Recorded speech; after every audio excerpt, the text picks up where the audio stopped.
Ngayong gabi sa Reporter's Notebook.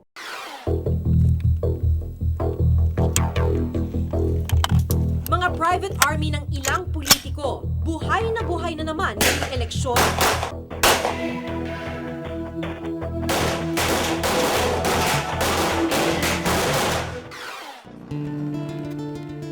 Mga programa at pondong inilaan para sa rehabilitasyon ng maruruming ilog, may kinahinatnan ba?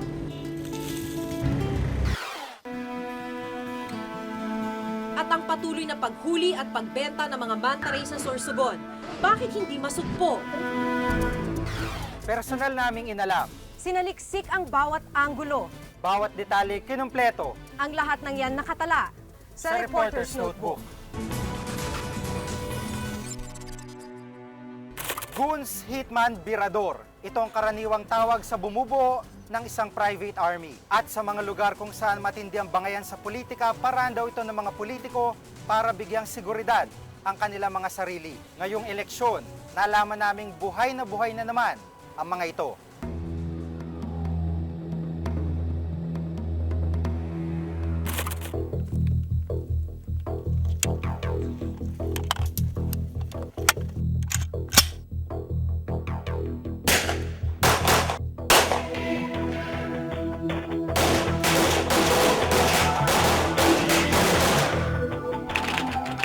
Pangkaraniwang binatilyo kung titingnan ang 16 na taong gulang na si Saddam. Nag-aaral ng kanyang leksyon at isang mabuting anak sa kanilang bahay.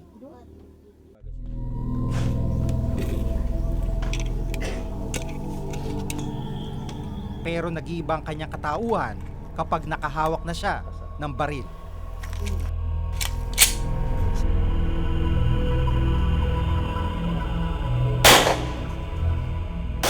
Bagong recruit ng isang private army sa Mindanao si Saddam.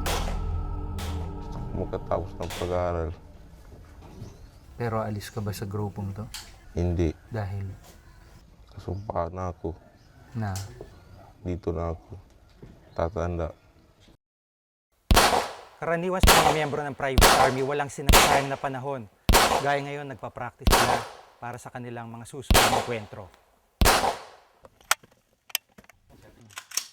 Miyembro naman ng SWAT si Romano sa kanilang lugar sa Mindanao. Pero aminado siyang dumodoble siya ng trabaho bilang miyembro ng isang private army. Ngayong eleksyon, kung wala kang baril, minamalit ka ng kapwa mo. Itong mga katunggali mo sa politika. Kung wala kang baril, may possibility rin. Yung umpisa lang ay eleksyon, pero maaari kang lalong-lalo na pag malakas kang kandidato, maaari ka nilang papatayin para hindi ka naman maaring manalo.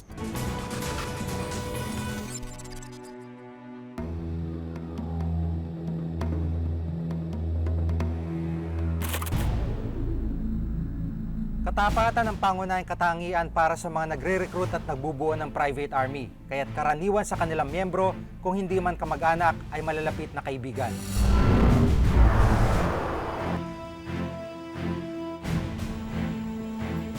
Sa dami ng baril, iisipin mong armory ito ng pulis o militar. Pero pag-aari ito ng isang private army. Halos lahat ng klase ng malalakas na kalibre naririto, kabilang ng AK-47 na gamit din ng grupo ni Osama Bin Laden. Noong Pebrero, inamin sa amin ng grupo na karamihan sa mga ito ay hindi lisensyado. Yung mga high power, binibili nila yan kasi protection daw sa kanilang kandidatura. Isa-isa lang. Minsan yung malaking item, kagaya yung Armalite ko maghigpitan, gina-chap-chap namin, hatid-hatid, hanggang mabuo namin yun sa isang lugar nga doon kami magbintahan. Kung wala kang baril, may possibility rin. Yung umpisa lang ay eleksyon, pero maaari kang lalong-lalo na pag malakas kang kandidato, maaari ka nilang papatayin para hindi ka naman maaring manalo. Para sa mga private army dito sa Mindanao, habang dumarami ang kanilang armas, habang dumarami ang kanilang tauhan, mas tumataas daw ang pakiramdam ng pagiging ligtas, lalo pat lumalapit na ang eleksyon. In terms naman sa pagkuha ng tao, unang-una kapag namili ka, siyempre, ang unang papasok niyan, kamag-anak dahil alam mo kapag kamag-anak, hindi na natin pinag-uusapan yung sahod, hindi natin pinag-uusapan lalong-lalo na kapag may eleksyon, dahil nandoon yun kung baga dugo sa dugo Kapag nagkaroon ng gulo, siyempre, kahihiyan ng isa, kahihiyan na rin ng buong pamilya. Para po lamang sa kapakanan ng pamilya namin upang hindi kami abusuin ng aming kalaban.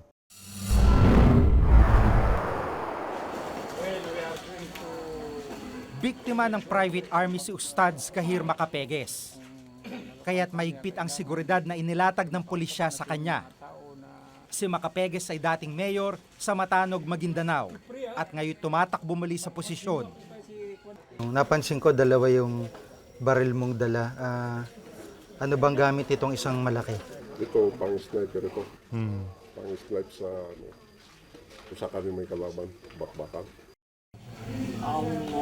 Ayon kay Macapegues, nagsimula ang kanyang problema dahil sa politika. After I registered here in Parang, the Parang Kumilik forwarded the registration to Matanog. And when it was forwarded to Matanog, yun nawala yung registration ko. Binaril nila doon. Alam nila na my son is following up my case there, protest. So inabangan nila doon. Doon mismo sa harapan ng hagdan ng Kumilik. Pag may kalaban ka, lalo na kung politisyan ka, talagang kailangan na may security ka.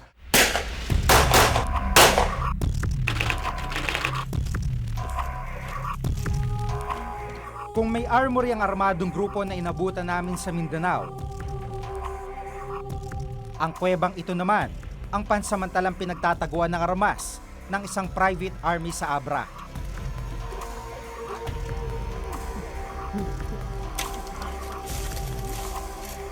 Sa edad na 13, si Tenten ang pinakabatang membro ng grupong ito.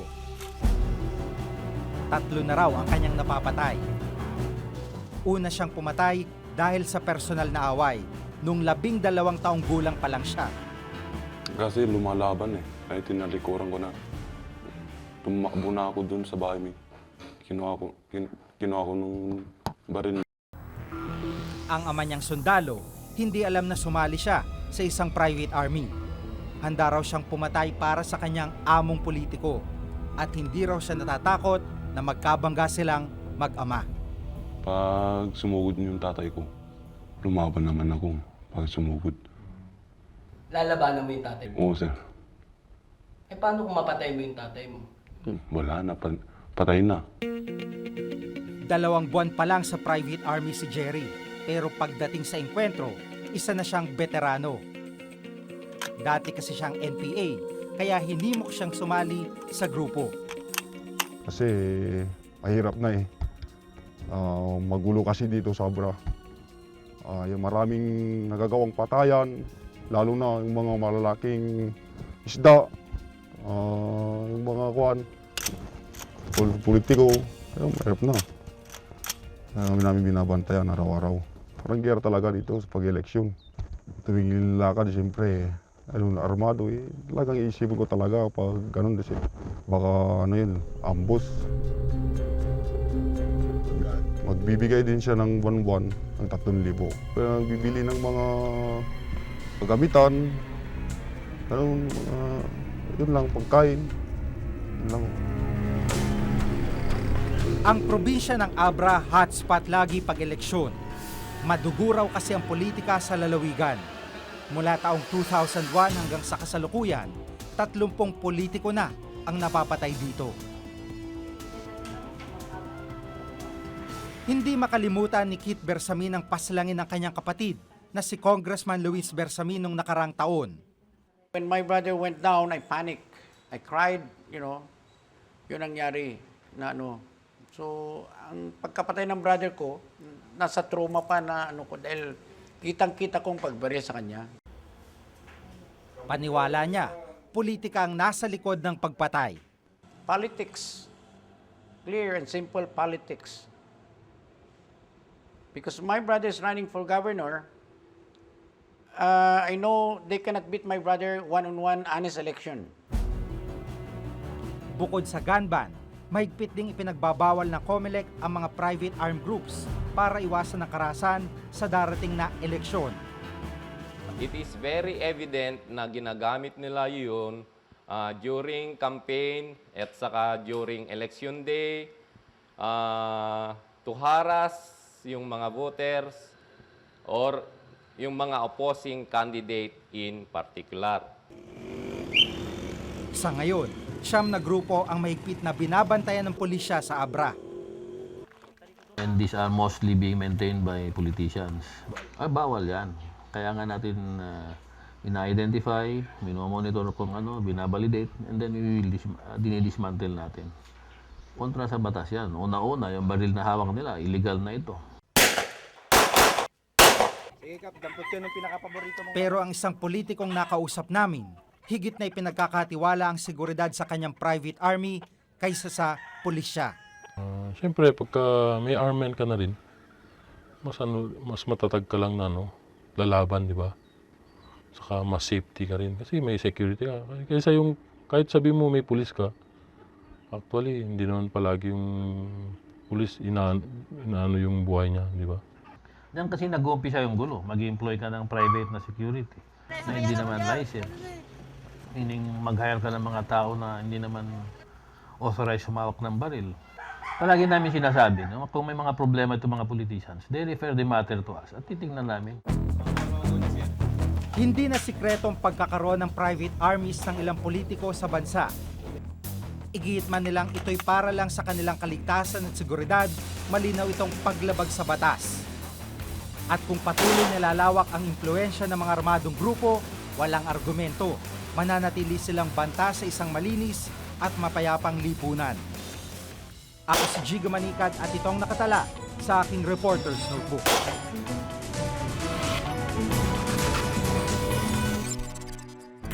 Sa daungan ng Pilar Sorsogon, ito ang aming inabutan. Ang patagong bentahan ng mga mantari o pasa-pasa kung tawagin ng mga Bicolano. 5 kilo lang.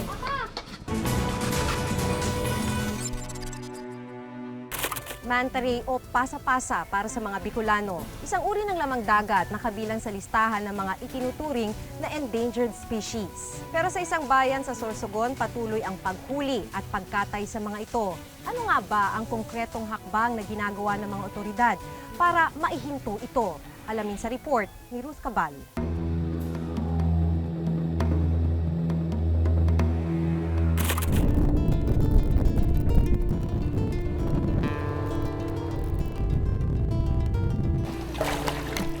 Dalawang linggo na ang nakalilipas, muling binalik sa karagatan ng mahigit 300 isdang ito sa Tubataha Reef sa Palawan.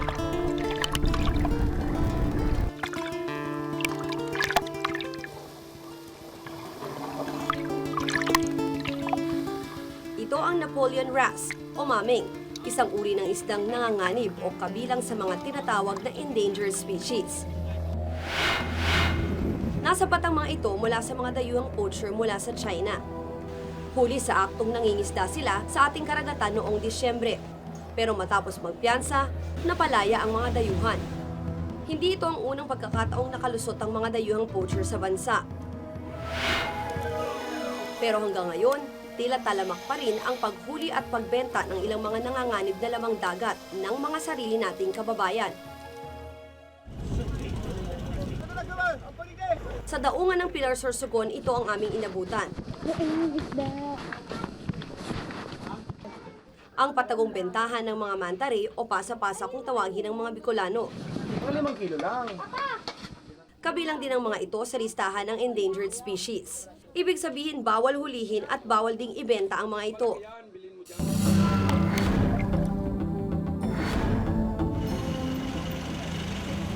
Sa mga palengke naman sa Daraga Albay, lantarang binibenta ang kinunot sa mga karinderya. Isang uri ito ng Bicol delicacy, gawa sa mantari, gata at sili. Patunay na nakalulusot at tila hindi nababantayan ang patuloy na pagkalakal sa mga nanganganib na lamang dagat.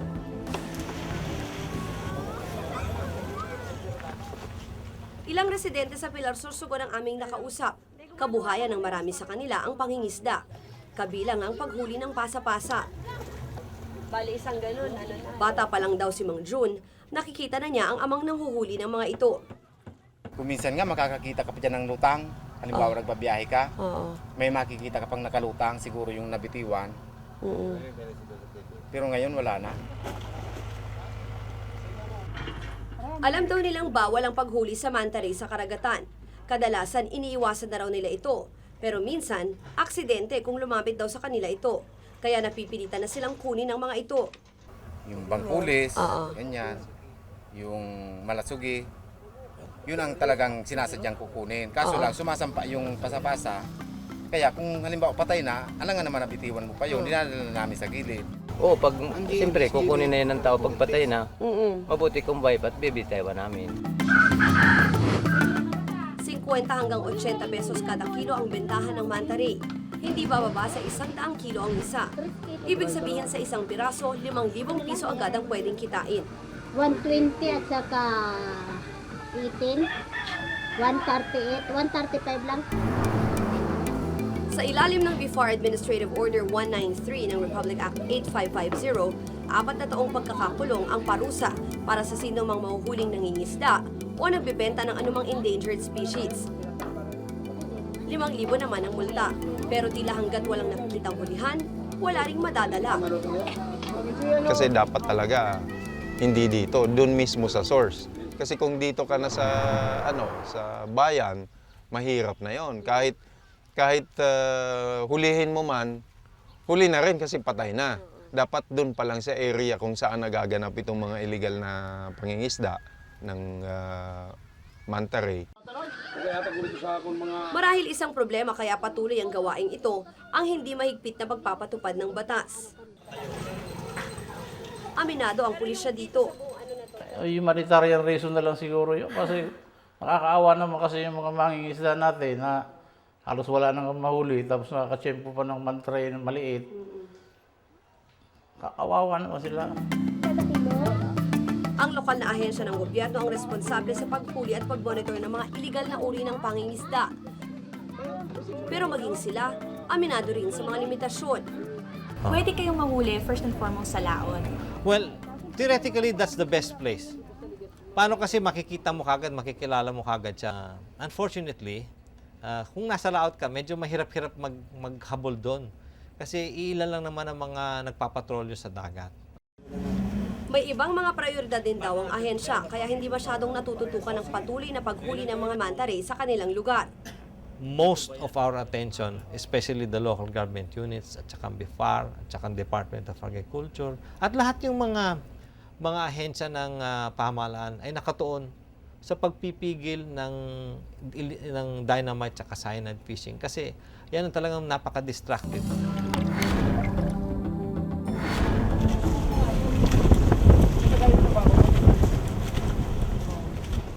Iba't ibang grupo na sa Bicol ang nagtutulungan para mailigtas ang kumukonting bilang ng manta ray. Noong taong 2003, wala na sa 200 ang bilang ng mga manta ray na na-monitor sa Pilipinas. Marami rito makikita sa tinaguriang Manta Bowl sa Licao Pass sa pagitan ng Masbate at Sorsogon. What we did was we identified parang the 3 bordering towns. And gumawa kami ng covenant of joint protection. So parang tulong-tulong kayo and then protect the reef.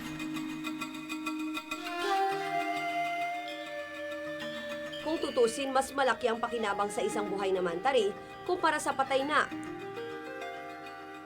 Kung hahayaang buhay ang mga ito, malaking pera ang maibibigay nito sa turismo ng lugar.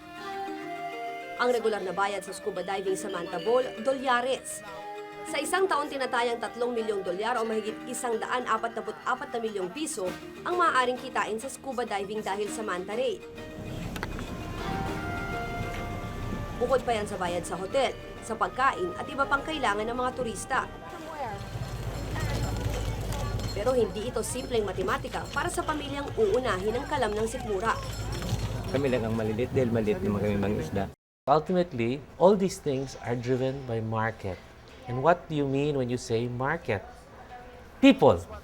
Yung mga bumibili, yung mga kumakain, yung customer ng restaurant. It is us, you and me. that makes the difference.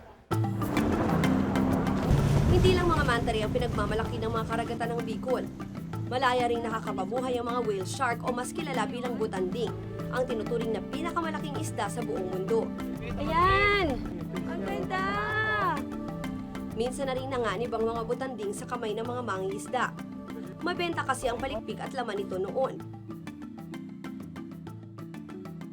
Itong itim na to, yan yung butanding. Ang Donsol dito sa Sorsogon ay nakilala para sa mga butanding, pero ngayon nagiging tourist attraction na rin yung mga manta ray. Isang Pilipinas sa tinuturing na may pinakamasaganang yamang dagat sa buong mundo. Tahanan ng ating mga karagatan ng iba't ibang uri ng halamang dagat at hayop. Pero marami sa kanila nanganganib na maubos at mawala. Hawak ngayon ang disiplina ng tao at masusing pagbabantay ng mga kinauukulan ang kanilang kaligtasan. Yan! Lumalangoy! Ako si Ruth Cabal at ito ang nakatala sa aking reporter's notebook.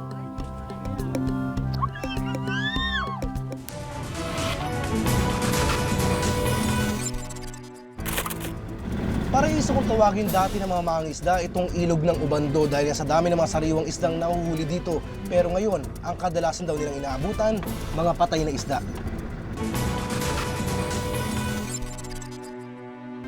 Maganda ang mga katawang tubig ng ating bansa, pero malungkot na marami sa mga ito nilumot na ng mga dumi.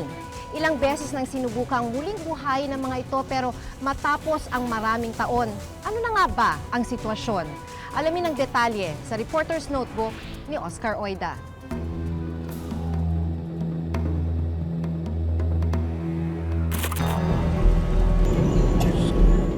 Madumi, maitim, maburak at nakakasuka ang mabahong amoy ng naglulutangang mga basura. Ito ang nasaksiyan ko ang kalagayan ng ilang naghihingalong ilog sa ating bansa.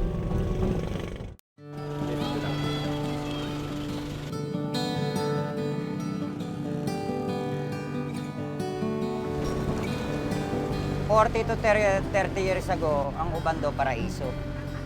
Paraiso kami rito. Ang alimango, hipon, bangus, sagana-sagana kami dito. Ngayon, hindi na namin masasabing paraiso.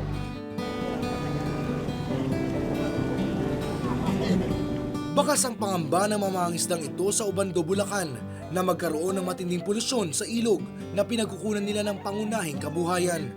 Pero sa ngayon, pag nakahuli ka ng 3 araw, susundin mga 1 linggo o 2 linggo hanggang 1 buwan. Bago ka makahuli ulit. Baga makahuli ulit.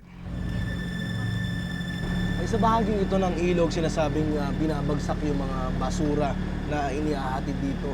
At sa lugar na yan, sinasabing lumalabas yung katas ng basura na nakakaperwisyo sa ilog. Napakaraming beses na nakipag-dialogue na kami sa DNR.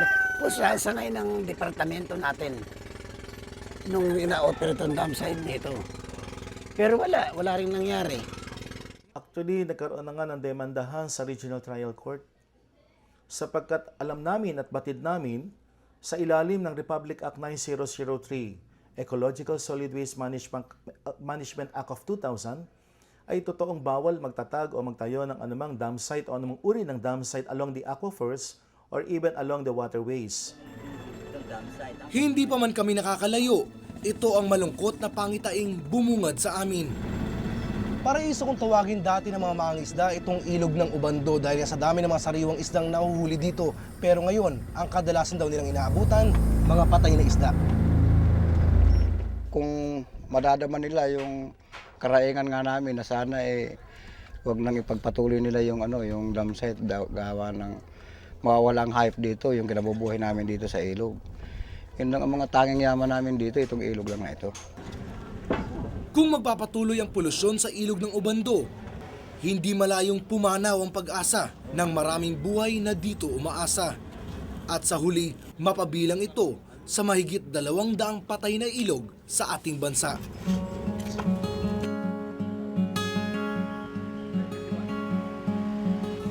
Dapat sana'y dumadaloy sa 4 na bayan sa Metro Manila ang tubig ng Tulyahan River. Subalit dahil sa matinding polusyon, animoy isa na lang itong malawak na tambakan ng dumi at basura. Lumalabas sa mga pag-aaral na isinagawa ng pamahalaan, kasama na rin dito yung DNR, na pinakamalaking bahagi ng pollution na napupunta sa mga freshwater bodies natin at sa karagatan ay nagmumula sa domestic waste. Ang ilang residenteng pasaway sa tabi ng tulyahan, tila hugas kamay naman sa pagkamatay ng kanilang ilog. Ayan mga ano dyan, mga pabrika yan eh. Yan, yung mga pabrika na yan, yung mga galing ng mga ano dyan, dito rin ang buhos na yan. Kahit na nga may nakalagay ng karatula dyan, bawal magtapon dyan, pa rin kami nagtatapon. Noong termino ni Pangulong Joseph Estrada, banner project niya ang Ilog Ko, Irog Ko, na may layuning linisin ang Tulyahan River. Subalit bigo pa rin itong maalis sa listahan ang Tulyahan bilang pinakamaruming ilog sa buong Pilipinas. Clean Water Act of 2004 ang batas na dapat sana'y mangangalaga sa ating mga yamang tubig.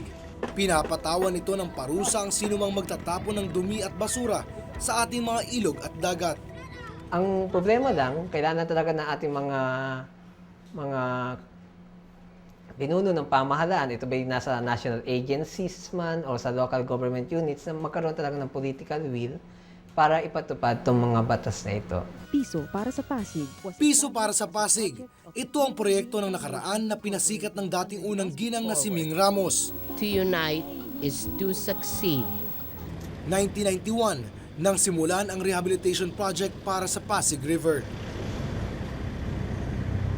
Ilang taon matapos itong simulan, saan na nga ba napunta ang pisong para sana sa muling pag-awit ng Ilog Pasig? Actually, the fund of Free Piso para sa Pasig, yung amin na target noon was to raise 50 million. Okay? We got something like 40 million. So we were spending that money for all our advocacy causes for the Pasig River.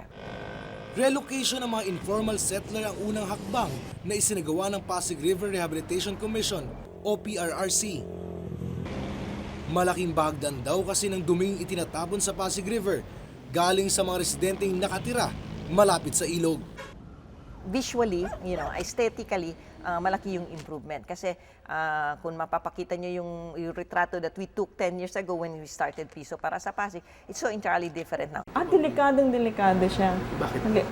Mataas ang toxicity. Oo. Unang, hindi mo na siya makikitang malinaw, maitim siya talaga. And super baho. I think they have to double time. Malaking tanong tuloy ngayon, kung nagasta ba ng tama ang milyon-milyong piso para sa Ilog Pasig. I'd like to believe that there was no misallocation. Diyan natin ginamit yung piso para sa Pasig. Advocacy, pagtuturo. Gusto man namin pasukin yung mga tributaries, hindi namin mapasok. Dahil the funding does not allow us to do that.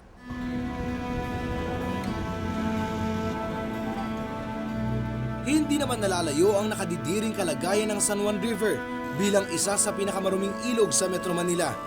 Mga residente rin ang karaniwang nagtatapon dito.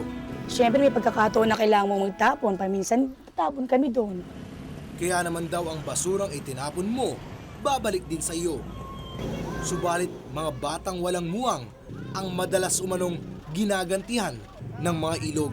Maraming mga batang mga nagkakasakit, iba-ibang sakit, lalo na kapag tag-ulan, di ba yung mga dengue, asthma. Kaya naman ang ilang mamamayan, puspusan ang ginagawang cleanup operation dito araw-araw. Kasi kailangan po ng aming ilog ang dredging. Dahil masyado na pong maraming mga basura ang nasa ilalim na po ng tubig na hindi na po namin kayang gawin. Kailangan na po ng malalaking makinarya na ito. Pag ganyan pong hindi nalilinis ang San Juan River, kami po ang kawawa. Baha po ang aabuti namin dito. Para sa kanila, hindi pa huli upang muling buhayin ang ilog. Salamin ng disiplina ng mga tao ang mga ilog at dagat natin. Buhusan man ng bilyong piso ang rehabilitasyon ng mga ito kung patuloy tayong magiging manhid sa nakaririmarim na kalagayan ng mga ilog at dagat natin. Tsak na peligro ang aabuti natin. Ako si Oscar Oida at ito ang nakatala sa aking Reporter's Notebook.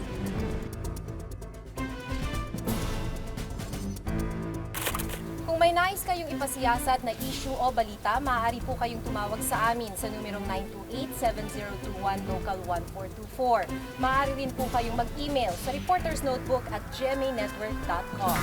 Para sa malalimang pagtingin sa mga issue at balita, samahan niyo kaming muli sa susunod na Martes. Ako si Jigo Manikan. Ako si Maki Pulido at ito ang Reporter's Notebook.